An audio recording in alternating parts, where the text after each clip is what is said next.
So many people are getting to marriage for wrong reasons. Umepanda mtu sababu ya nywele zake. Suppose siku moja something happens pale akipika ugali gasi ruke kwa nywele ichomeke na kusemekana ita hii mea tena. What will you love anymore? Will you love that person anymore? Akuli kwa penda nywele. Marriage is not just about two people sitting together in one house and stay together as man and wife rather. But it's about people who are also responsible enough.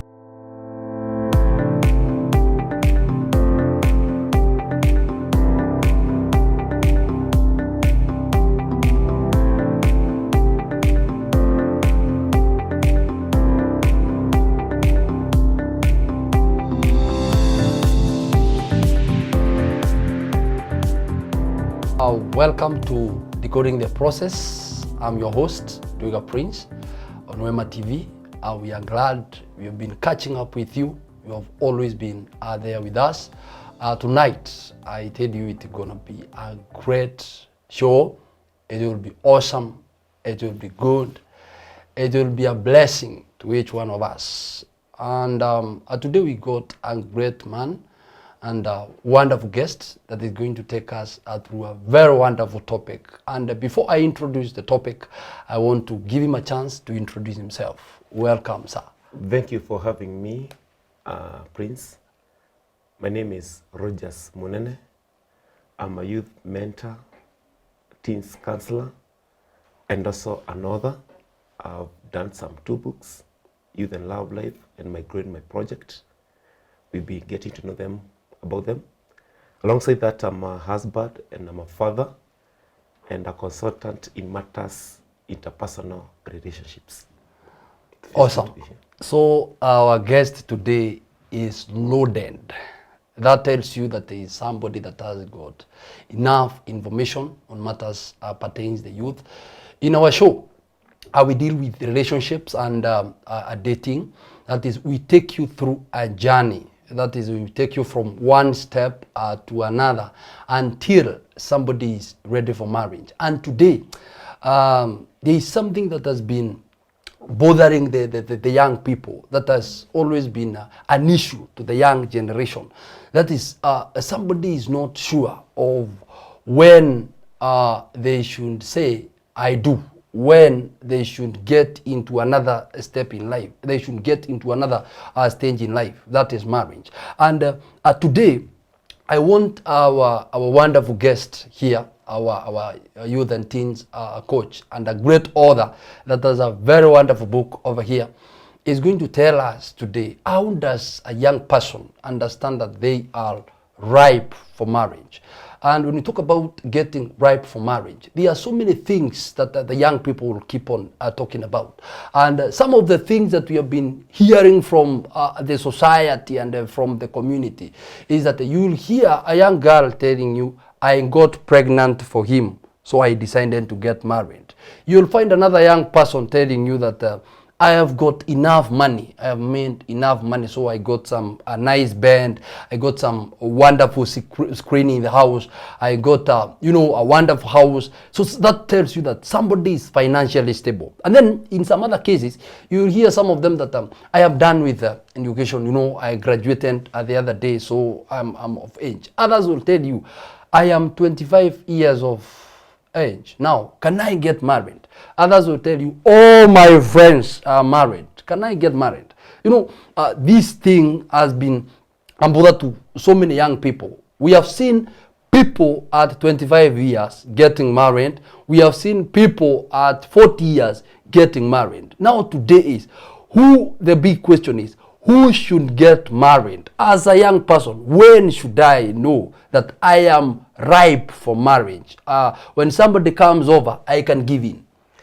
Thank you so much for that introduction. Yeah. I love that preamble. Apparently, marriage currently is not starting with a proposal, will you marry me? It's starting with, I'm pregnant, and marriage starts. But just even before we get to marriage, we ought to think about love. Mm-hmm. Love is a strange emotion. Yeah. That the love bug catches up with people in different places. And that's why the Bible is speaking about do not awaken love until it is due. Yeah. That's the reason a story will have people who are getting married before their time. Yeah. and others possibly were taking longer time to get there. But what's the baseline about coming together for marriage? I want to speak about maturity. Yeah. Maturity is not measured by age or size or height or weight. It's measured by some 3 units. The first unit is sense of responsibility. We are able to tell whether somebody is mature if they are responsible enough. To sense of belonging, that there are people who can own them up, say, this is my son, this is my daughter, this is ours. And then sound decision making. Anyone who is mature enough to be responsible, to belong, and to make the right decisions, that tells you they are working their way into being entrusted with someone else who is likely to be their spouse in life. However, there are quite a number of exposures that this person has to have gone through. Among them, exposure to growth and maturity through education, through getting established in life, because marriage is not just about 2 people sitting together in one house and staying together as man and husband, as man and wife rather. But it's about people who are also responsible enough. That says they have gone through education, they have got some exposures that will eventually lead them to some source of income, and they have made the right decisions about both of them coming together. So that's just in a whisker to introduce us into what propels us into getting marriage. Maturity that's propelled by sense of responsibility, sense of belonging, and sound decision making, plus age. All right. Okay. Guys, we are learning here, and this is a real class. So when you talk about maturity, and somebody is still in college, and he got the sense of belonging, he got some form of sound mind, somebody is good enough, he has made some money while still in college. Can they be ripe for marriage? Well, there is something to do with love life, and this is the interest of the emotional being. If someone is still going through their education and they give themselves to marriage, you can be sure they will not be able to balance between academics and marriage, because marriage calls for quite a lot of commitment and dedication. My advice would be, let's not jump the gun. I would advise young people not to jump the gun. Take first things first. If you're going through academics, give your attention to academics. That time shall come.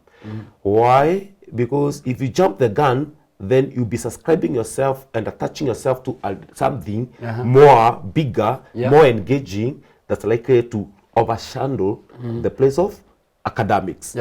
So I would encourage young people, them that are going through academics, first to go through that phase and eventually get there. Just giving you an example of my case. One time while I'm in marriage, I thought of taking a course, and you can be sure education is from oob to tube, from when we are conceived to when we die, and even in death there is still another experience therein. And so I'm in marriage and I thought of taking a course, and I'm telling my family now, fine people, I'm leaving you behind, I want to go to the university and advance in my studies. While I'm there one day from class, I find quite a number of missed calls. On calling back, this is my wife. On calling back, she's telling me, mtoto amepata joto. Sasa nashangaa, nitume palindi, nitume dawa. I thought niko shule. Then I'm realizing education with a mistress is distress. Because education with a mistress is distress. I mean, you are also attached elsewhere. Education with a mistress is distress. Hey, I love that. If you belong to the old school, you must have heard of a song that was done by Nelly and Kerry, a love song. It said, no matter what I do, or I do, no matter what I do, all I do is think about you. That tells you when you engage yourself into a relationship with the opposite gender, then over 80% of your mind goes to that party. And so it becomes difficult for you now to balance between any other responsibility. And worse to a man. And I can tell you what happens now in a situation where I feel I am ripe for marriage, from some of the signs that you are just outlined there, and I'm still in school. I'm still learning. but I feel that I'm fit, I'm ripe for marriage. What should I do? What should this young person do in such a case? Especially hapo kwa distress na mistress. Ai, inatisha sana. No, this calls for personal discipline because again, you can be sure that we spoke about the love bug. Yeah. Because of growth, because of being human, and being human, and people are growing, and people have got exposure to the opposite gender, you can be sure we'll always have the feelings. And I dare say, any person who is not, doesn't at one point develop some interest towards the opposite gender as a problem. That's normal. Yeah. Getting interested with the opposite gender, that says you're human and you're normal. Yeah. You're growing up, I mean. However, there is the issue about striking the balance. I think striking the right balance into what needs to be done when. Yeah. So I will have no problem with anyone who gets, possibly they're going through the academics and they get attracted to the opposite gender. I will have no problem whatsoever. However, I would have a problem if this person now gives in into those feelings at the expense of what plays them in school. Yeah. Again, young people ought to realize that marriage is not just about what they assume. Anytime I've introduced myself to teenagers, to young people as married, the imagination is the sex life. But there is more to marriage than sex life. Actually, if you're not good in that, this more, then you can be sure even the sex life will have a problem. And that is providence. That is taking charge. That is sense of responsibility. So this young person is still going through the academics. They are not yet established in earning, making an earning to themselves, and they want to give themselves into marriage. What are they doing? They are literally jumping the gun. Their interest is a sex life. Eventually what shall happen? They will get there and the race is not working because the bills they are not able to honor. And so they are quarrels. And that's the reason as well you see young people getting into marriage when before their time. And then when they are getting to the age of marriage, they are not getting back to their parents. Because there is a bait they missed, they jump to the gun. You get me? Okay. A young lady gets married, and then before their time, before they've got the exposures of life. And among those exposures, there's also try and error, getting a guy or getting a lady, and then it doesn't work, you part ways. You can be sure it's also an experience. You can be sure it also helps someone when you get there. But you end up, especially with our ladies, you feel wasted. Well, just because they also give themselves to that relationship just plays too much. Walipenda mpaka ule upendo unakwanga kwa store. Wamejipeana sana. They even got intimate. We speak about test before trusting. You mean? Now, in this case, they never tested, they just trusted. Okay. And also got intimate. So they'll be counting a lot of losses. They'll be feeling wasted. Yeah. They also gave themselves into not only their bodies, but also investments. They took some loans, some place they fully had, and invested in this relationship with someone who possibly is not in it. And they'll be counting losses. You get me? So there is the phase, the process. Trust the process. Trust the process. That's why you see most of these young girls are getting married, and when they get to the age of marriage, they are parting ways with their loved ones, their spouses, to get back to their parents. As young men also leaving them. Why? There is a place either of these genders jumped the gun. Kuna ka process wali jump. And so I would advise young people not to, it's okay to get attracted to the opposite gender, but again, don't give yourself too much into it before it's time. You see, the problem comes that the moment you get into a person, you love them and you get to trust them because you are worried if you don't do it, another person will. Then that's a very wrong reason for marriage. In my book, Youth and Love Life, I'm speaking about the wrong reasons of marriage. And they're quite a number. Reasons, wrong reasons. So many people are getting to marriage for wrong reasons, all the same. Yeah. Because someone is God of their age, their class, got married, they also want to get into it.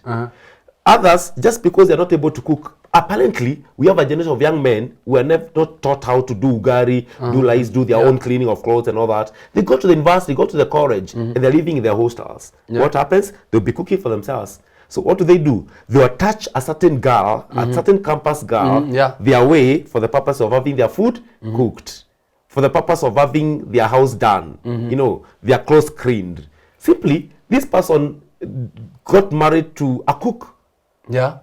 Got married to something different, to somebody who be doing loudly and all that. Then one evening it rains. But it's not. And the guys don't know, you not go home. Mbona uende alafu unaenda kujipikia na kunanyesha. And the following morning they realize, the person was coming to help me do some house calls is now my part of me. So that's the wrong reason altogether. You know, it's called convenience. Getting married for convenience, for your own convenience. But again, not for the core reasons. That's why people should be coming together. It's well explained in the Bible that there is the reasons behind marriage. The scriptures would be tell us that there is right reasons of getting marriage. I'm getting. Okay, we are learning, and this is quite deep. A young person is of age, is educated with some good level of education, and feels that I am fit, but is not financially. I heard you mentioned somewhere on finances. Is not financially stable. Anaweza njirusha tuendelee itatupata mbele because there is a yes and a no in it. A yes, because again the purpose of marriage should be to complement each other more than to compete with each other. Should be fine. I may not be financially able or even financially settled, and I feel it's time, I'm responsible enough, it's time to get married. Is my spouse settled financially that they will complement me? Considering that these two persons are not supposed to be of the same level in all things. They're supposed to be in a way that they're complementing each other. Actually, even naturally. That's why you see a tall wife will be given a short husband. A short husband will be given a tall wife. I mean. And the same also extends to things to do with finances, to do with abilities, to do with experiences about this life, and also something to do with spiritual being and all that. We are differently exposed. So to answer your question is, yes, if this man is able to get a compliment, someone will help him. By the way, possibly someone will also come his way and jumpstart his ability and make him realize whether you have some potential that you're sitting on yourself. Because again, could be this person just needs someone who will help him realize himself and fight cause. Before you got married, you not possibly at times cook for yourself. You go to hotels. Possibly all what you needed is a wife who settle you down and tell you, instead of going to the hotels that have this money and the money that you're using for hotels and all that, then that money will help us now get food for our own selves. Maybe make you realize that you have a kashamba in the village that you can go and we do some horticulture or something like that. So that's why there is a yes. There is also a no. If this man has an ego, the ego of a man, that I cannot submit, I want to be up there, just like we are the head, you know, and you're not able to humble yourself down and submit to your wife as he submits to you, and you complement each other. So if this man has that ego, then you can be sure you subscribe for marriage for convenience, and then it will fail and fail and fail, and you keep on blaming the devil. But ukiangalia vizuri, he's a devil incarnated by himself, because there is something that is lacking himself. He is not realizing himself. Hajajikubali vile alivyo. Ili ajue niko na shinda, and I need a party that possibly is doing better than myself, and I humble myself, and I'm complimented, I'm helped out. So the ego of a man again can limit that kind of a relationship. All right. From a biblical perspective, Paul says that if you feel joto umeshindwa na ile joto ya ujana, get somebody to be with you. So that means the dimension that is given in the word of God is not so much into details. Ni kama mimi nimesikia mimi nimeshindwa kukaa kifyangu, nipate mtu pale kama mwezi wa 7, unaona hii baridi hivi. Baridi imekuwa nyingi sana kabisa, na nimeshindwa mimi kukaa peke yangu, mambo ya kushinda nimejikunja na mablanketi imenishinda. I get somebody. That is what Paul says. So can the temperature the weather be also be a major factor in this, that I feel mimi nimeshindwa kujizuia. Nikiona msichana anapita hivi najisikia miguu inatetemeka. Is it also a very major factor that should lead people into marriage? I think we need to be more realistic on this. That justification is good, but we ought not to be too heavenly minded for no other good. We ought to realize that we are living here. Tuko huku, yeah? So if the reason behind subscribing to marriage was to tame your feelings, then you can be sure you're so selfish. You can be sure you're self-centered. You're also not minding about that other party. Then again, there's also something to do with sustainability. Yeah. Love that what you've got yourself into. I want you to realize, and this is what makes marriage very complex. Unakumbuka zile hesabu za kanisa za 1 + 1 is 1. While we are taught 1 + 1 is 2. Why is marriage very complex? Because this man is born and brought up in his own way by his own parents, far from where the girl is born and brought up. In matters orientation to matters life, they have been oriented to life in different ways. Yeah. In matters character traits, personality disorders, they are very different. Yet, these people at one point needs to find themselves someplace, possibly in church, as they were worshiping, sisi wanawako tunakusanyika, angalia bona, they have seen each other. Ni wewe tu, jamaa anajua ni yeye anaambiwa, anadecode. You get me? Then, upon coming together, they're supposed now to be one. Yeah. They're supposed to be one. What is this? And this is a question that we'll be asking ourselves now from what you're saying. Yeah? What is this that makes them one?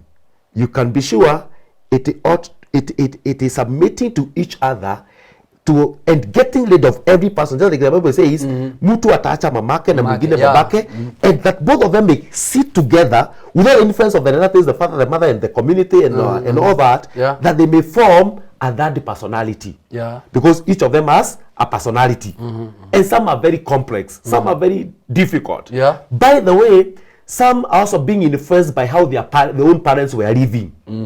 The way their marriage of their parents was. You get me? How do they develop that personality? You can be sure it ought not to be influenced by the feelings of their bodies, the influence of their parents, possibly the wrong reasons for marriage, immigration purposes. Every other person is married, I also want to get married. Possibly nimesota, nataka kuoa mtu ambaye akona job, ndiposa nikwamue. All that ought to be gotten rid of. Because all the rest is secondary. All the rest is very secondary and temporal. What is core and major is about these people living together. And so if somebody got your way because you are feeling very cold, you tacked somebody your way, what will happen? What will happen in January, February when it is very hot? My brother, is like equivalent to loving somebody's hair. Umepanda mtu sababu ya nywele zake. Suppose siku moja something happens pale akipika ugali gasi ruke kwa nywele ichomeke na kusemekana ita hii mea tena. What will you love anymore? Will you love that person anymore? Akuli kwa penda nywele. Things happen anyway. Things happen. And so we ought not to be cosmetic. What we are falling in love with is not the face. But it is the content. Because there is a difference between the rebo and the reboard. The content. You get me? So these cosmetic things, sijui midomo yako, tumacho twako, sijui urefu wako, ufupi wako, ukonda wako, all that is secondary. What about the personality of this person? Is something that I'm able to submit to? I tell you, we cannot get enough of Rogers, a great man, a teens and youth coach, and is a great man, and we are getting to learn. We should be engaging him more, and I want to give him a chance to do the parting shot, and I want to promise you, get ready for part 2. This is just part 1. Young men, you don't have to chase what you can attract. What will be the need of you getting polygamous while you are still in high school or in the university? Why don't you facelift yourself Kula vitabu vizuri, uive vizuri. Wewe ni kama chapati ambayo imeiva upande mmoja kuota. Usikubali kukuliwa hivyo. Na usipande mbegu kwa wenyewe hivi kwamba siku ya kupanda kwako hakutakuwa na mbegu. My sister, you are worth being waited for. I mean, you're not a chick. A chick is small, weak, unaishika ukitaka, unaichinja ukitaka. You're not just a chick. You are a lady of substance. Pursue that. Thank you. Wow. This has been decoding the process. And I tell you, the process is seriously getting decoded. It is getting tough here. It's getting deep. It's more wisdom from this great man. And this has been Decoding the Process on Wema TV every Tuesday at 9:45. And you must tune in next Tuesday because we are coming in for part 2 of knowing that I am ripe for marriage. I am the right person to get married. Thank you and have a good night. Good night.